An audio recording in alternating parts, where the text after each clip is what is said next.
Healthy foods అంటే మనం తీసుకునే ఆహారము మన ఆరోగ్యాన్ని సమతుల్యంగా ఉంచి మనకి ఎలాంటి రోగాలు రాకుండా ఎలాంటి హెల్త్ సమస్యలు రాకుండా కాపాడి చేసే పద్ధతే తీసుకునే హెల్త్ ఫుడ్స్గా కన్సిడర్ చేస్తాం.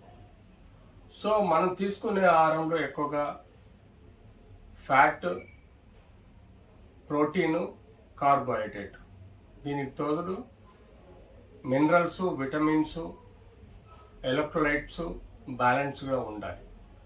ఎప్పుడైతే మనం తీసుకునే ఈ చెప్పుకున్న 6 రకాల ఆహారాలను బ్యాలెన్స్గా తీసుకున్నప్పుడు, అది కూడా అవసరం మేరకు తీసుకున్నప్పుడు మన ఆరోగ్యం చాలా బాగుంటుంది. బతకటానికి ఆహారం తీసుకోవాలి కానీ ఆహారం కోసం బతకద్దు.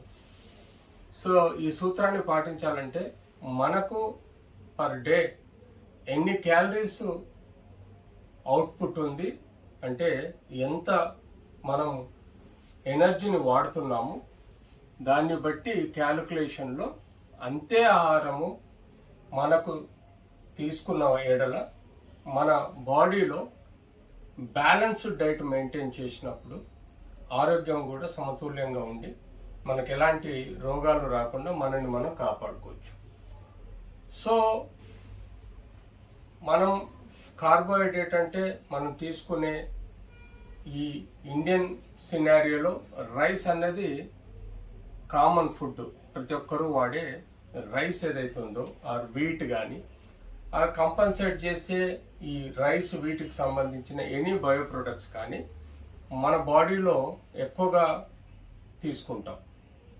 ఫర్ ఎగ్జాంపుల్, మనం ఒక పూటలో బ్రెడ్ తీసుకున్నా, లేకపోతే కార్బోహైడ్రేట్ ఫుడ్ వీట్ తీసుకున్నా, చపాతీలు తీసుకున్నా, రైస్ తీసుకున్నా, అవి మనం ఎక్కువగా క్వాంటిటీ తీసుకుంటుంటాం. అది మన ఇండియన్ సినారియోలో అలవాటు ప్రకారం తీసుకునే ఫుడ్. ఈ కార్బోహైడ్రేట్ అనేది ఎక్కువగా కన్వర్ట్ అయ్యి అది మనకు ఒబేసిటీగా కన్వర్ట్ కావచ్చు, లేకపోతే డయాబెటీస్ ఉన్న వాళ్ళకి డయాబెటీస్ కంట్రోల్ కాకుండా కన్వర్ట్ కావచ్చు. సో తద్వారా మనకు 2 అనర్థాలు, ఒకటి ఒబేసిటీ, రెండవది డయాబెటీస్.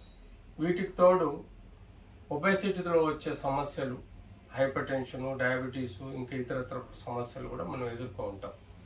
అంతేకాకుండా మెటబాలిక్ డిసీజెస్, లివర్ సమస్యలు, ఇలాంటి ఎన్నో సమస్యలు మనం చూస్తుంటాం.